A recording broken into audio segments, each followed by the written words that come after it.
Jam një student i farmacisë, do të bëja një pyetje në lidhje me operacionet plastike tek femrat, sepse në disa femra pas lindjes së fëmijës së parë e pas përfundimit të zgjedhënies i zbuklohet gjoksi.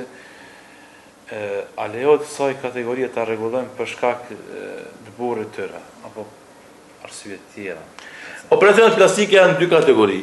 Ato që janë të domosdoshme, pa të cilat domethënë është e vështirë domosdoshmë të jetohet, dhe aty lejohet intervenimi me operacion plastik, dhe ato që nuk janë të domosdoshme. Te këto që nuk janë të domosdoshme hyn edhe ajo për shembull që ka të bën me pjesë të turpshme dhe pjesë domosdoshmë të paturpshme. Te femra, e gjithë trupi i femrës është auret dhe është i turpshëm për një mashkull të huaj.